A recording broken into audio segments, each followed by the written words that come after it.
반갑습니다. 예, 반갑습니다. 안녕하세요. 예, 오늘은 임성택 교수님의 초기불교 48번째 시간 도성제로서의 팔정도와 중도가 되겠습니다. 팔정도를 본격적으로 다루기 전에 팔정도가 가지는 몇 가지 측면이 있어요. 그거를 지금 48번과 다음 달에 하게 될 49번에서 다룹니다. 그래서 오늘 도성제로서의 팔정도와 또 중도로서의 팔정도, 그리고 49번째인 다음 달에는 도노점수와 관련된 팔정도 이렇게 다루고 50번째부터 팔정도의 본 내용에 대해서 들어가는 것으로 지금 구성이 되어 있습니다. 자, 그럼 본문 내용을 한번 살펴볼게요. 도성제란 무엇인가? 고진멸도, 사성제의 마지막이 도성제죠. 괴로움을 소멸하는 길에 관한 거룩한 진리를 가리킨다. 그러니까 도성제란 괴로움을 소멸하는 길에 관한 거룩한 진리가 도성제이다. 괴로움이 소멸된 상태는 열반이라 그랬죠. 그 지난달에 했죠. 그것이 이제 멸성제였죠. 그래서 도성제란 바로 이러한 경지를 완성하기 위한 것이다. 즉 방법론에 해당이 된다. 이제 이런 얘기죠.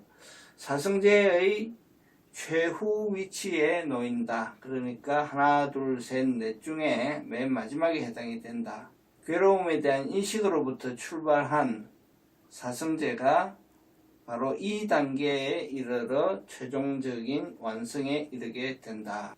도성제는 다음과 같이 설명된다. 비구들이여, 이것이 괴로움의 소멸에 이르는 길이라는 거룩한 진리이다. 즉 거룩한 8가지의 길로서, 그러니까 이 도성제가 뭐냐, 도성제가 바로 팔정도다라고 경전에서 명시가 되어 있다는 거죠. 그래서 다들 아시다시피 정견, 바른 견해, 정사유, 바른 의향이라고 되어 있는데 보통 바른 사유 또는 바른 생각 이렇게 얘기 많이 합니다. 정어, 바른 언어, 바른 말 얘기하는 거고요. 정업은 바른 행위, 바른 행동, 정명은 바른 삶, 바른 생활, 바른 생계, 정정진은 바른 노력, 바른 정진, 정념, 바른 마음 챙김, 마음 지킴, 바른 사띠, 정정이 이제 바른 삼매, 바른 사마디를 이야기한다. 따라서 도성제의 실제 내용은 팔정도라는 사실을 알 수 있다. 즉 뭐냐, 도성제가 팔정도이다 라고 이제 경전에 나와 있습니다. 우리는 이 팔정도를 통해서 사성제를 갈무리하게 된다. 왜냐? 사성제의 4번째이니까. 이와 같이 도성제로서의 팔정도는 수행의 시작 단계가 아닌 마무리 단계에 해당한다. 그런데 팔정도는 또 중도라고 일컬어지기도 한다. 중도는 마지막 빠띠빠따라고 합니다. 이 마찌마라는 말은 우리 많이 들어봤죠. 마찌마 니까야가 많이 인용되지 않습니까? 중아함 할 때 가운데 중자, 그게 이제 마찌마입니다. 그리고 도는 빠띠빠따 해서 중도, 마찌마 빠띠빠따. 오부니까야는 이름을 좀 기억하실 필요가 있어요. 보통 약자로 이제 DN이라고 하죠. 디가니까야, 마찌마니까야, 성유따니까야, 안구따라니까야, 쿠따까니까야 이렇게 되어 있죠. 한자의 그 아함부로 번역을 하면 장아함, 중아함, 잡아함, 정일아함, 그 다음에 소부 이렇게 구성이 되어 있습니다. 그래서 장아함은 긴경, 비교적 긴경, 중아함은 중간 정도의 길이경, 이 자바함이라고 번역되어 있는 상유따니까야는 주제별로 모아놓은 거예요. 그 다음에 안구따라 니까야는 뭐냐면은 첫 번째 법은 이러하다, 두 번째 법은 이러하다, 네 번째 법은 이러하다 하는 식으로 암송을 돕기 위해서 재정비한 것이 이제 안구따라니까예요. 참고적으로 이제 그렇게 좀 알고 계시면 좋고요. 그 다음에 이제 중도로서의 그 팔정도에 대한 얘기가 나오는데요. 본문 내용을 다시 보겠습니다. 감각적 욕망에 빠져 즐거움에 몰두하는 것은 천한 짓이고 하찮은 짓이고 범속한 짓이고 거룩하지 못한 짓으로 유익하지 못하다. 또한 자신을 괴롭히는 데 몰두하는 것은 고통스럽고 거룩하지 못한 짓으로 유익하지 못하다. 비구들이여, 열에는 이들 두 극단을 가까이 하지 않고 중도를 깨달았으니 그것은 다름 아닌 거룩한 8가지의 길이다. 쾌락주의와 고행주의의 양극단을 버리고 중도의 길이 있다는 것을 깨달았으니 그것이 바로 8가지의 거룩한 길이다 라고 이제 팔정도를 설명하죠. 그래서 이처럼 중도로서의 팔정도는 쾌락과 고행이라는 두 갈래의 극단적 실천 방식을 벗어난 길을 말한다. 여기서 우리가 중요하게 생각해야 할 점은 이 중도라는 말 뜻은 양극단을 버린 새로운 길, 정확하고 올바른 새로운 길이라는 뜻입니다. 그래서 흔히들 이제 오해하기 쉬운 게 뭐냐면 중도라니까 그 중간점 되는 지점을 취하는 것이 중도다 이렇게 생각할 수가 있는데 절대로 그렇지 않습니다. 그러니까 그런 오해를 하시면 안 됩니다. 그래서 다르게 표현하면 양극단의 산술적 평균과는 전혀 다른 얘기다. 그죠? 그러니까 적당한 쾌락주의와 적당한 고행주의가 섞여 있는 게 아닙니다. 아니고 완전히 새로운 길이에요. 그 양극단을 떠난 자리에서 오롯하게 드러나는 새로운 길이 중도다. 이런 분명한 이해가 이제 필요합니다. 그래서 중도는 제3의 바른 길이다. 이렇게 보셔야 돼요. 제3의 바른 길. 이게 중도에 대한 바른 견해입니다. 따라서 팔정도에는 두 가지의 의미가 존재한다는 것을 알 수 있다.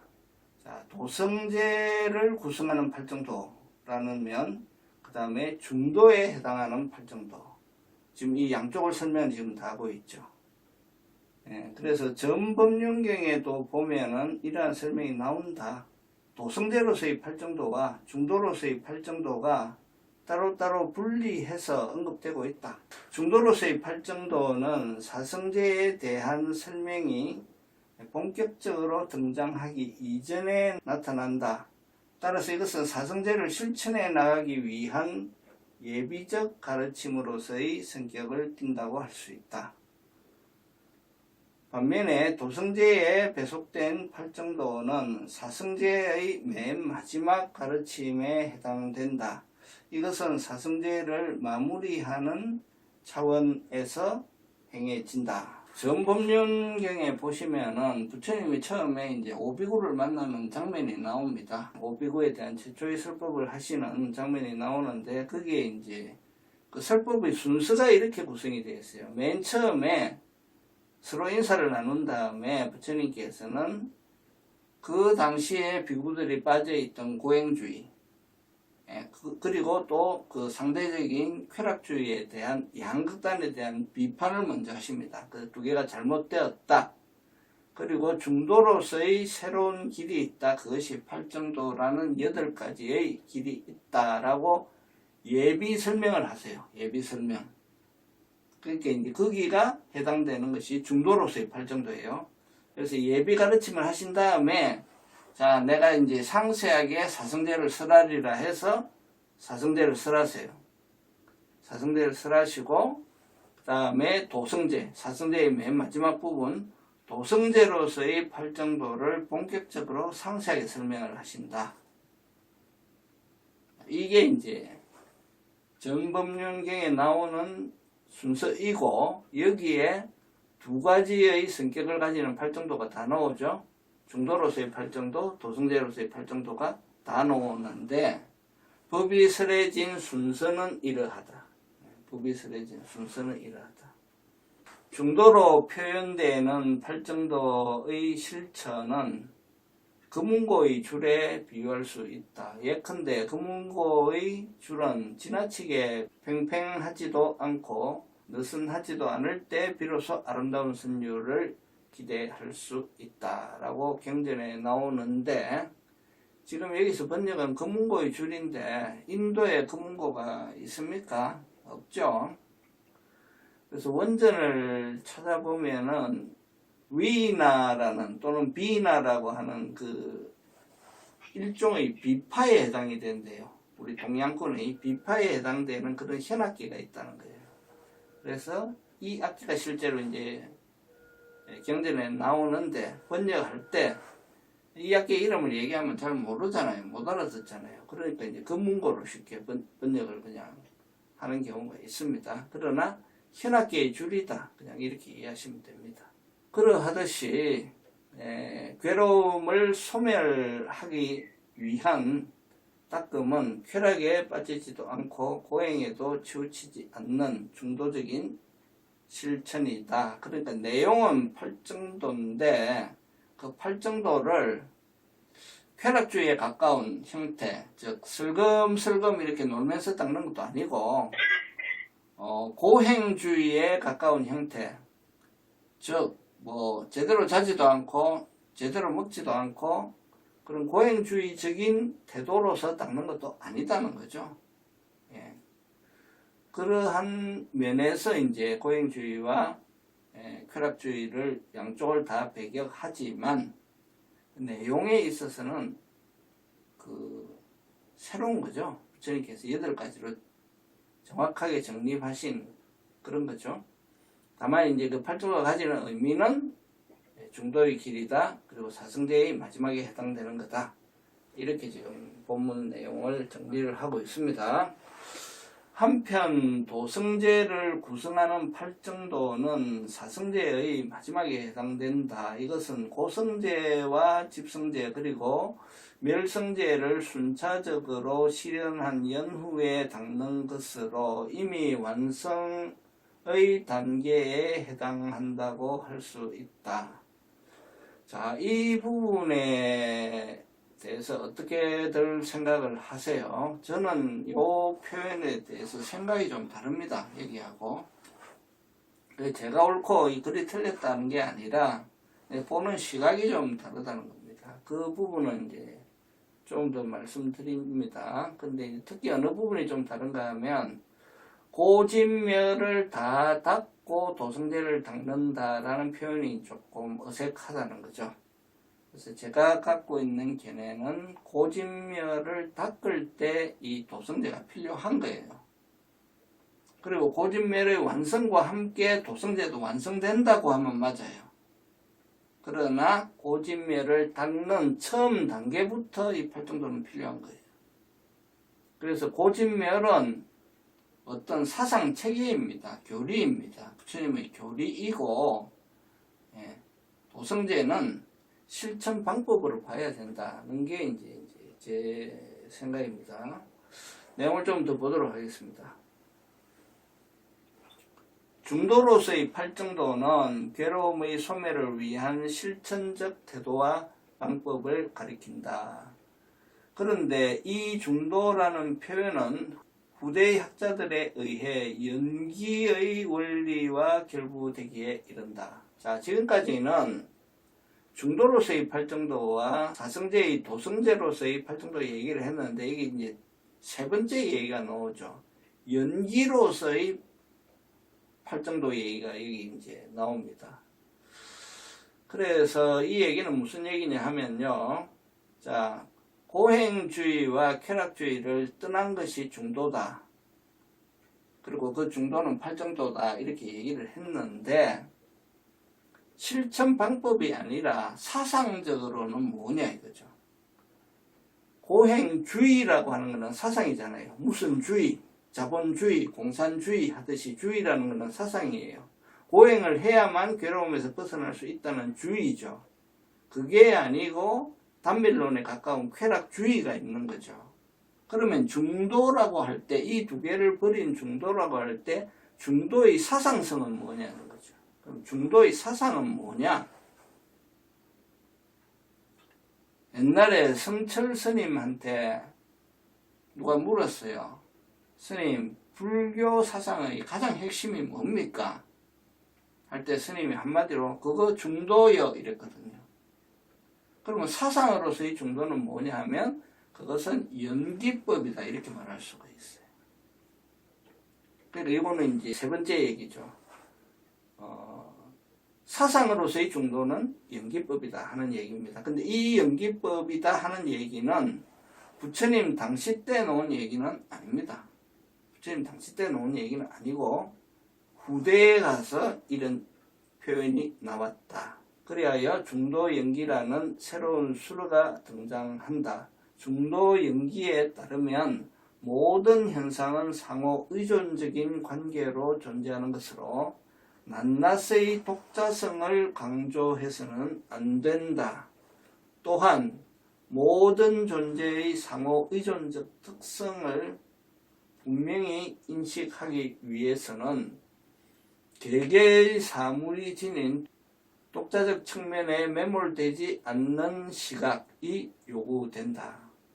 이러한 중도 연기는 대승불교의 가르침과 뒤섞이면서 삼라만상의 존재 방식을 드러내는 원리로까지 이해되는 듯하다.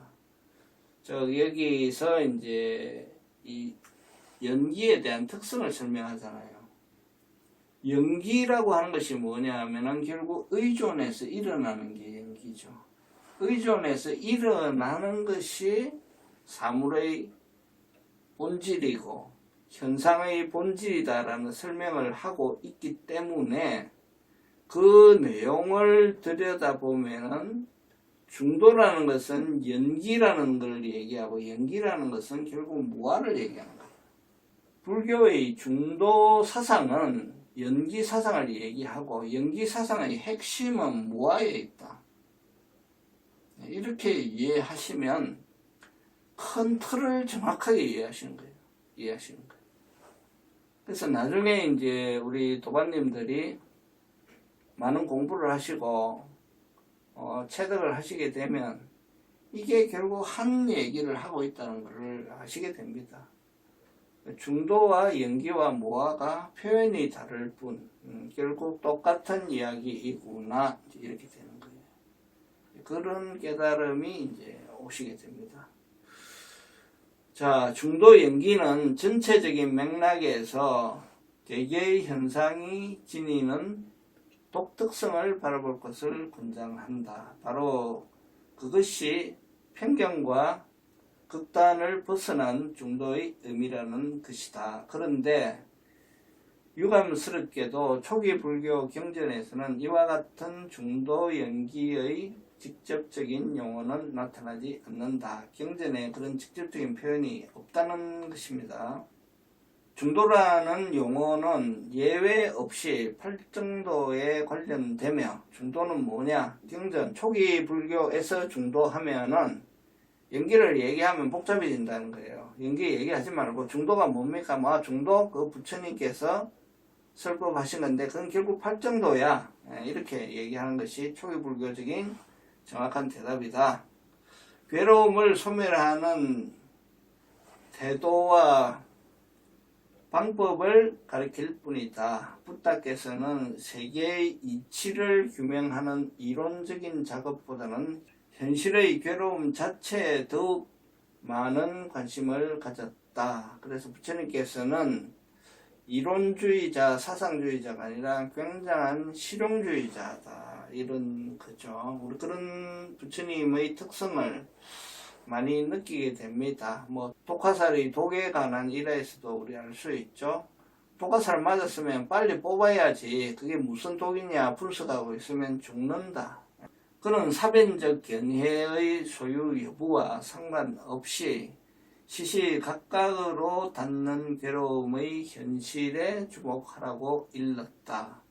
중도로서의 팔정도는 바로 그러한 맥락에서 제시된 것으로 괴로움을 제거하기 위한 방법을 의미한다. 중도는 뭐냐? 괴로움을 제거하는 부처님께서 제시하신 구체적인 8개의 방법입니다. 이게 이제 부처님이 가장 좋아하시는 답변이죠. 그래서 전에도 간혹 가다가 제가 인용을 합니다.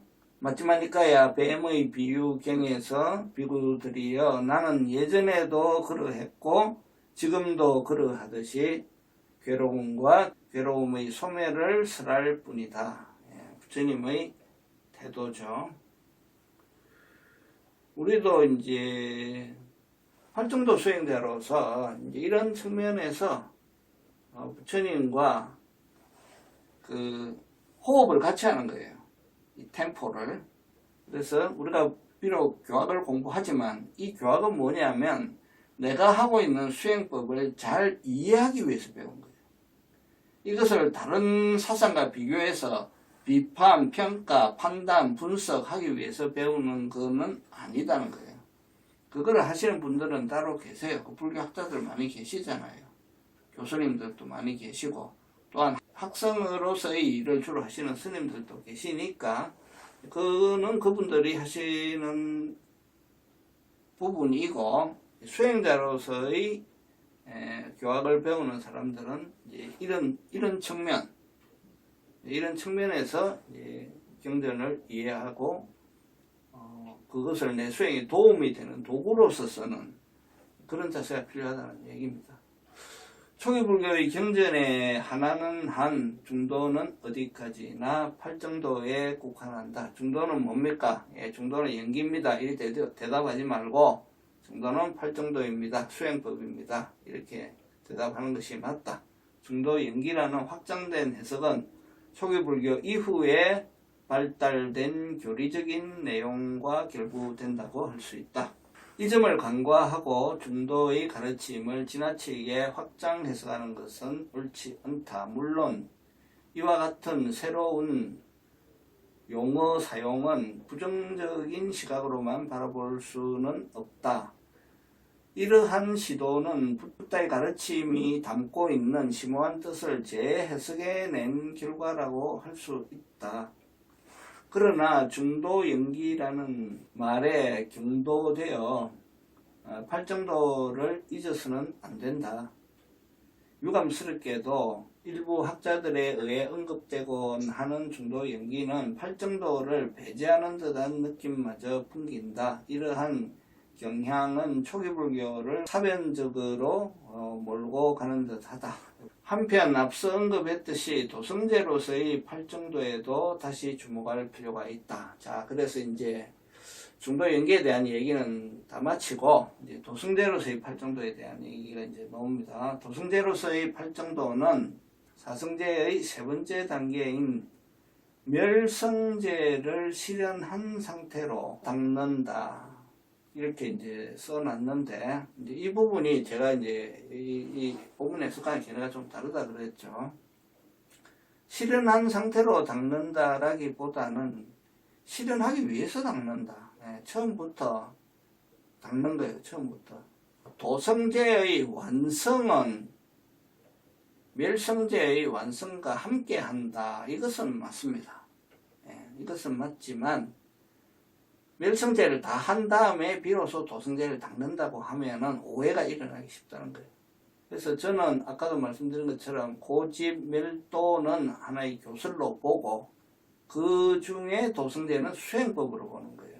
그래서 도를 닦는 것은 처음부터 끝까지 닦는 것이지 뭐를 한 다음에 비로소 도를 닦기 시작한다는 것은 오해의 소지가 있다.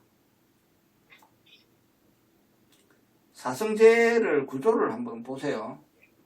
자, 고집멸도가 사성제죠. 고성제는 뭡니까? 이 분부의 삶이 고통으로 가득 차 있다는 인식이니까 그걸 분명히 알아야 한다가 고성제고, 집성제는 그 원인을 밝혀가지고 그걸 끊어야 한다는 것이고, 멸성제가 열반이기 때문에 그것이 끊어졌을 때 드러나는 자리인 이 열반은 우리가 반드시 실현을 해야 된다. 그 다음에 도성제는 닦아야 한다. 닦아야 한다니까 그 방법론에 대한 상세한 설명이 이제 해당이 되죠. 그래서 이 구조에서 이 멸성제와 도성제를 보시면은 실현해야 된다고 닦아야 한다가 있잖아요. 그러면 실현하고 나서 닦아야 된다가 맞습니까? 아니면 닦아서 실현해야 된다가 맞습니까? 이게 약간 표현의 차이예요. 표현의 차이인데 저는 통상적으로 사람들이 이해하기 쉬우려면은 닦아서 실현해야 된다라고 하는 것이 보다 자연스럽지 않을까.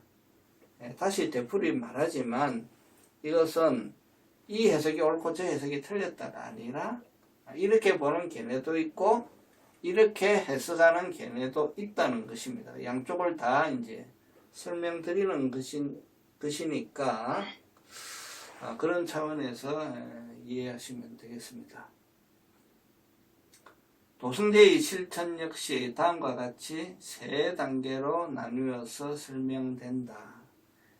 전에 설명했던 삼전12 행상의 얘기입니다. 세 번을 굴리라고 그랬죠. 그래서 도성제에 대해서도 경전에는 어떻게 설명되어 있느냐. 이것은 괴로움의 소멸에 이르는 길로서의 거룩한 진리다. 이게 이제 첫 번째. 두 번째는 뭐냐면 괴로움의 소멸에 이르는 거룩한 진리는 우리가 반드시 닦아야 한다. 그게 두 번째. 세 번째는 뭐냐? 이 괴로움의 소멸에 이르는 길로서의 거룩한 진리는 내가 닦아서 마쳤다. 그렇죠? 그래서 한자말로 안다, 지, 그 다음에 행한다, 작, 그 다음에 정, 다 정득했다. 이 세 단계로 이루어지는 것이 도성제에서도 마찬가지다 이거죠. 그래서 이러한 방식으로 사성제가 완성이 되었을 때 비로소 붓다께서는 내가 정등각을 이루었다라고 선언을 하시는 거예요. 그러니까 내가 깨달았다라고 하는 말은 어찌해야 된다? 함부로 해서는 안 된다. 특히 팔정도 수행자들은 이 고진멸도의 사성제가 이 지작정의 삼전에 의해서 완벽하게 내가 갖추었을 때 자기가 깨달았다라고 하는 것이지, 그 전에는 뭘 잠깐 경험했다, 뭐 원리를 잠깐 이해했다, 그걸 가지고 나는 깨달았다 이런 얘기 함부로 해서는 안 된다 라는 게 제 생각입니다. 부처님 그리 하셨대잖아요. 부처님께서 붓다는 이것을 그 자신에게 적용시켜서 완전히 끝마친 이후에, 즉 삼전 12 행상을 완전히 끝마친 이후에 비로소 위없는 바른 깨달음을 얻었다라고 선언하였다. 부처님께서는 그리 하였다. 그럼 부처님은 제자들도 어떻게 해야 된다? 부처님처럼 해야 하는 것이 마땅하다. 자, 그래서 결론에 해당되는, 그리고 중요한 이 삼전 12 행상을 전에 설명했지만 다시 한번 간단하게 설명하겠습니다. 그래서 고성제에서 세 번을 어떻게 불리느냐? 알았다부터 시작하죠. 지작정이라 그랬죠. 이것이 고이다 라는 걸 이해를 했어요. 고는 완전히 알아야 한다. 이것은 확실히 알아야 된다. 그냥 슬슬 아는 것이 아니다는 거예요. 확실하게 내가 알아야 된다. 그리고 여기에 대한 이해가 완전히 되었다. 고는 완전히 내가 알아서 마쳤다.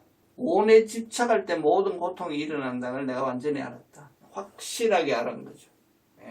이렇게 돼야 고성제가 끝나는 것이고요. 집성제는 뭐냐? 이것이 고의 원인이다. 고의 원인을 이해를 했어. 이거는 끊어야겠구나. 어떻게 끊어야 된다는 것도 알았어. 팔정도를 이해를 하니까. 그래서 이거는 이렇게 끊고 저렇게 끊고 계율로서 끊고 선정으로서 끊고 지혜로서 끊어서 이 고리는 완전히 내가 끊어야 하겠구나라는 확실한 각오를 하는 거죠. 그리고 열심히 수행해서 끊기네, 확실히 끊기네 이렇게 해서 이제 나에게 이것이 끊어졌구나 하는 걸 이제 알아야 되는 거예요. 그 다음 멸성제 뭡니까? 멸성제. 이것이 고의 소멸이구나. 이 고의 소멸은 한 번의 경험이 아니라 완전히 내 삶에서 온전히 실현해야겠구나 하고 결심을 하는 거예요.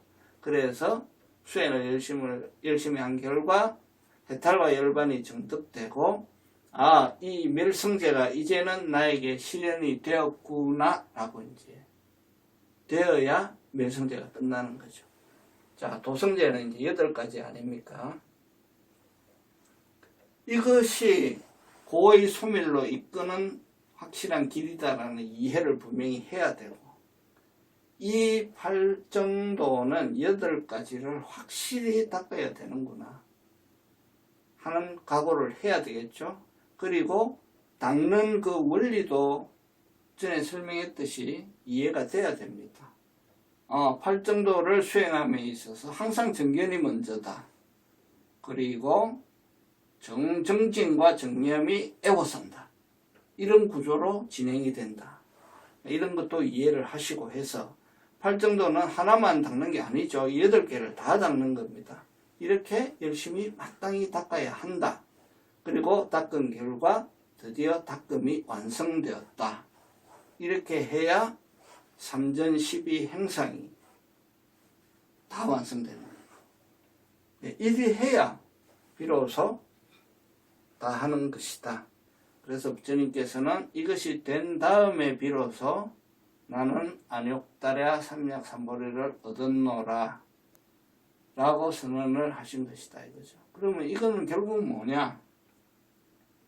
부처님이 이 머리로서 정리해서 만들어낸 것이 아니라 자기의 수행을, 그 자기의 6년간의 수행을, 그 결과를, 그 과정을 총 정리해서 이렇게 우리한테 알려주신 거예요. 다음 달에는 수행적인 측면에서 도노-돈수, 도노-점수 논쟁이 있잖아요. 그 중에 팔정도는 도노-점수에 가까운 거죠. 그래서 이 도노-점수와 팔정도를 연계해서 한 챕터가 더 있고, 그 다음에 이제 각각의 개별 항목에 대한 이야기를 이제 50번부터 다시 또 이어가는 걸로 본문 내용이 구성되어 있습니다. 이상 본문 내용은 여기까지입니다. 그래서 개별 내용보다는 그 관점과 이 팔정도의 위치에 대한, 또 팔정도를 보는 시각에 대한 그러한 내용이 있는데, 제가 보기에는 이런 것들은 공부를 좀 우리가 보통 때 잘 안 하고 그냥 팔정도 자체의 내용만 보기가 쉽거든요. 그런데 이제 이번 기회에 이렇게 교수님 정리를 잘 해주셔가지고 요런 측면들, 그리고 세 가지 초기불교에서 나오는 2가지 측면, 그리고 초기불교가 아니라 후대에 중도연기라는 부분으로 나오는 또 한 측면까지 아울러서 이 팔정도의 3측면에 대해서 오늘 내용이 전개가 되었습니다. 부처님의 교학을 삼법인으로 설명하면은 무상고 무하잖아요. 무상고 무하고, 그거를 좀 풀어서 설명하면 연기법이죠.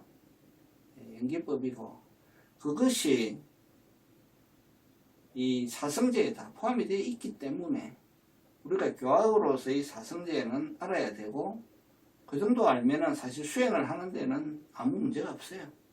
더 복잡한 교학을 모르더라도 거기가 다 포함을 하고 있으니까 그렇게 하는 거고, 수행법은, 그러니까 수행하는 사람은 그 삶 자체가 그냥 팔정도예요. 팔정도. 바르게 봐야 되고요. 바른 견해를 가져야 되고요. 바른 생각을 일으켜야 되고요. 바르게 말해야 되고요. 바르게 신구의 삼행을 해야 되고요. 그러다 보니까 바른 생활을 해야죠. 끊임없이 정진해야죠. 계속 사띠가 살아있어야죠. 그리고 선정. 눈을 떴을 때도 선정이고 눈을 감았을 때도 선정이에요. 왜냐?